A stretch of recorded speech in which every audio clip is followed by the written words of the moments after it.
Feminism, one of the thorniest issues facing society today. Whether it's pay equality, rapidly eroding abortion rights in America, or harassment of women online, feminist issues are becoming more of a flashpoint today than they have been in decades. However, only Chris Chan truly understands the most important issue to women's rights: fan art depicting women with penises. I'm Daniel Steckley, and this is Bad Reviews After Dark. Rebel, you're the toil and the trouble, gonna make yourself a mess. Rebel, gonna make love to the devil in that paper mache dress. Rebel, never ever gonna settle, you want yourself a dream. Rebel, you're a thorn and you're a nettle when you make that face at me.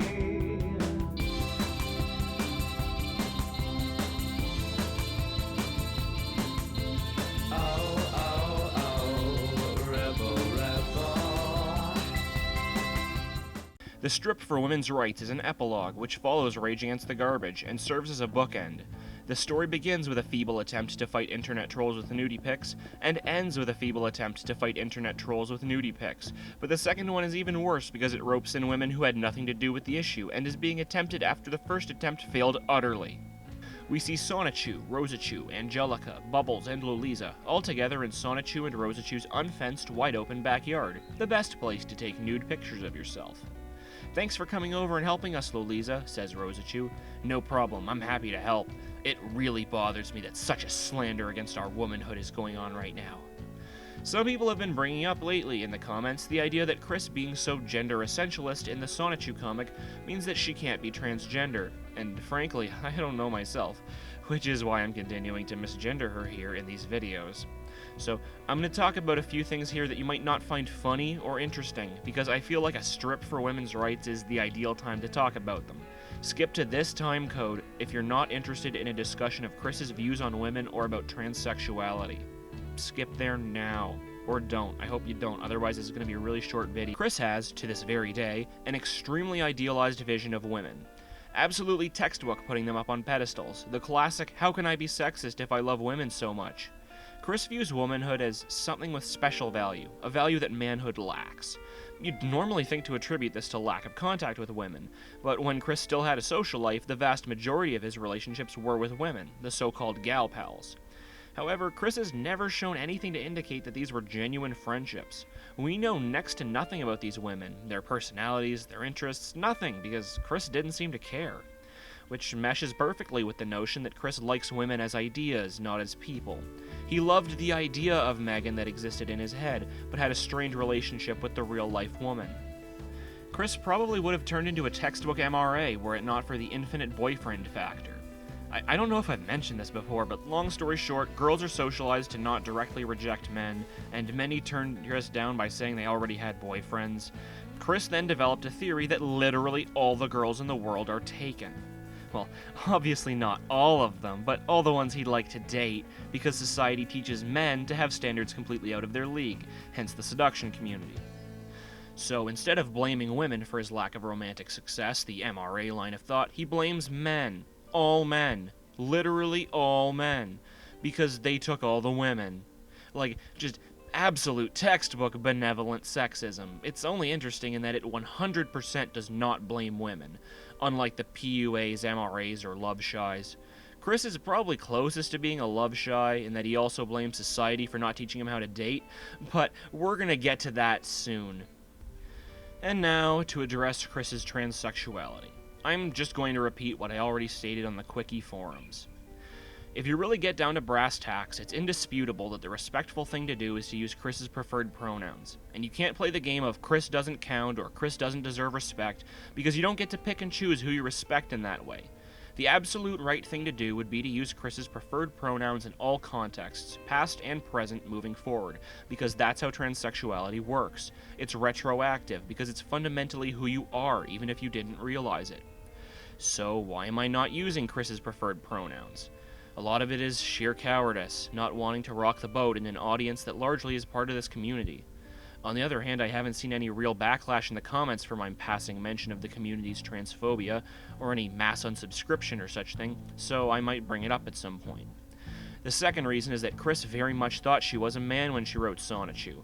and the fact that she didn't measure up to cultural depictions of masculinity was the engine of inner turmoil that drove Sonichu. The Quickie claims that there is almost no real evidence of Chris being trans, but when you break it down, most of the shit she's gotten up to is obviously the result of gender dysphoria, in combination with societal pressures that even cis men face. Chris's hatred of her virginity being the prime example. So yes, I will eventually have to bring it all up, probably in the final video as a what happened next epilogue to the comic review. The third, most salient reason is that Chris is also a character in the comic, and the Chris of the comics is very much male. See my point on Chris's dysphoria. To use separate pronouns for Chris the character and Chris the artist would become confusing to both me and the audience, especially in times where the line between the two is blurred. It would be easy for me to slip up, and I'd rather be consistently dubious than occasionally outright wrong. So yes, using Chris's pronouns in all contexts is the respectful, correct, decent thing to do, and for anybody else I would do it without hesitation. But the circumstances I find myself in are so unique and so bizarre that I find it less of a hassle to just sidestep the issue. It's shitty, but it's where I'm at. And now, back to the comic. Well, once we get our centerfolds shot and uploaded, hopefully those will come to admire our beautiful lights. Because it worked so great the first time. And no, I didn't edit out any response there. Lolisa has 2 back-to-back speech bubbles that seem to imply a response in between, but there isn't one. With our Lord's support in this peaceful protest, we can win this fight. Wait, isn't Angelica supposed to be Catholic? Because yeah, Catholicism is famously okay with women expressing their sexuality. Yeah, says Bubbles, and if nothing else, we can have a lot of fun trying. Victory for women's lib! Then the Rosechus start chanting votes for women, which is the 4th most bizarre part of this comic. It's all just a giant Mary Poppins reference anyway. Because what, did you think Chris actually had any political inclinations? If it doesn't relate to Chris personally, he doesn't care. The Rosechus aren't fighting for any kind of women's liberation. They're fighting for Chris's right to not have to look at girl pics on the internet. We're then introduced to Simone Rosechu. Oh boy, this is another long story. It's a long and not very interesting story, but it's pretty key to understanding the final issue of Sonichu.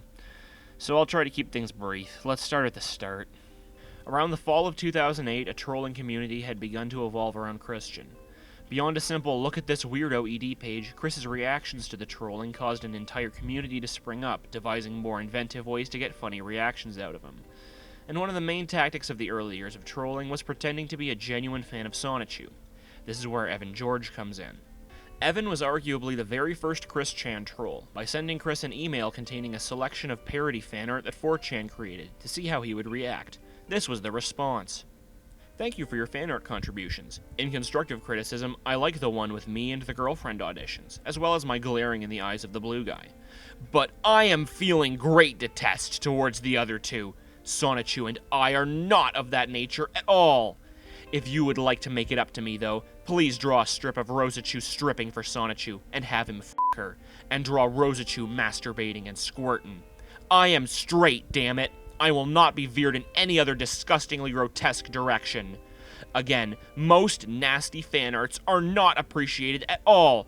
Please feel free to share that quote with the rest of the fans. Sincerely, Christian Weston Chandler. We're keeping track. Okay, so you're probably wondering when the hell we get to Simone. Well, Evan was a fan of Gurrenlagann, I have no idea if I'm pronouncing that right at all, and decided it would be funny to get his own fan character into Sonichu, so he created Simonchu, after Simon the Digger. Yes, I know it's pronounced Simone, I just don't give a shit. And while I'm at it, Eureka 7 and Evangelion. So Evan sent Chris this fan art, and for whatever fucking reason, Chris either forgot that Evan literally ruined his life, or was just so immediately enchanted by the character that he just had to put it in the comic. But there was a problem. Wild Sonichu was without a girlfriend. So Simonchu was retooled into Simone Rosechu, who has the most eyebrow-raising outfit thus far this issue. Simone Rosechu is conspicuously bottomless, with a weird shell thing that covers her ample bosom. She is also the only Rosechu, thus far, to have a visible belly button in her normal attire, reinforcing the idea that we are seeing her nude.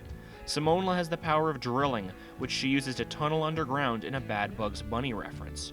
The fact that Chris put a vagina on a male character while decrying the impenisment of his female characters is entirely lost on him, which is especially funny when you consider that Gurren Lagann's drill motif was one big joke. Lolisa told me about your protest, Simona says. I'd like to volunteer my services as a model. No worries about me, gal. I'm 19 and my shell is removable. Everybody bringing up their age is just so damn skeevy and so artificial. I mean, 2008 just barely predates the era of ubiquitous camera phones, so you can forgive Chris for not realizing that taking nude pictures of yourself, even underage, would just become a thing that people do. But to have every character bring up their age, it's like, if you have to reassure yourself that something isn't skeevy, then it's skeevy. Splendid, says Rosechu. With our protest group growing, we will really hit those garbage sacks hard with our glorious womanhood, she says with sparkles in her eyes. Rosechu, honey, are you sure you're straight? Because you're awfully excited about the prospect of seeing all your friends nude. You're downright giddy. I mean, if you swing both ways, nothing wrong with that. I'm down with that. It's pretty great. It's just, you should be honest with yourself. I'm sure Sonichu would be into it. What red-blooded man wouldn't? Like, your life decisions are your own, but... What was that? Hi, says the young Rosechu. May I help you with something? Asks Rosechu. As a matter of fact, I am here to help you. My name is Zapina. I apologize for zipping by so fast, but when I get excited, it's hard to stop me.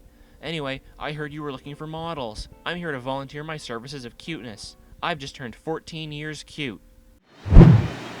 Okay, so this just took a turn for the f***ed. Before you get too excited, no, Zapina isn't allowed to pose for the shoot. But the question then is, why did Chris even come up with this character? Why did he draw a 14-year-old girl with the most sexually provocative outfit in the comic thus far? That was a deliberate decision he made! Why? Now this whole situation is made even worse by ambiguous dialogue ordering on this page. Rosechu says, well, you certainly are a cute little thing, but listen, Zapina, while I truly appreciate your kind offer to be a model, I'm afraid that as a responsible adult, I can't accept it, because you are still too young. Zapina replies, that's cool, but I can still help. I can sit up in a tree and use my tail as a spotlight on an area in your backyard. Oh, I don't know, Rosechu says. What with the dumb laws? People have joked or honestly suggested over the years that the dumb laws in question could be age of consent laws, even though in context they're pretty clearly referring to child labor laws, especially considering that Lolisa says this on the next page. Rosechu, this is a volunteer gig, and she's volunteering for being an important spotlight. I will supervise her and personally take responsibility if anything should go haywire. This is all well and good, but number one, child labor laws would never actually be enforced against a one-off freelance job for a private individual. And number two, at 14 years of age, American child labor laws do not even apply to Zapina. 13 is the oldest age at which children are flat out not allowed to work, so what was even the point of any of this shit? But do you know what there are fucking laws against? Exposing yourself to a minor, you dipshits. Why does Zapina exist? Because she never shows up again. Simona, she's pretty damn critical to how the comic ends, but after the strip for women's rights, Zapina makes 2 cameo appearances, which serve only to remind us that she still exists. I am genuinely fucking baffled as to Zapina's existence. Unless it's just a sex fantasy. That is truly the only explanation I can think of. Unless Chris is so utterly divorced from reality that he had no idea how any of this comes off. Like, I am sorry, but I just don't know.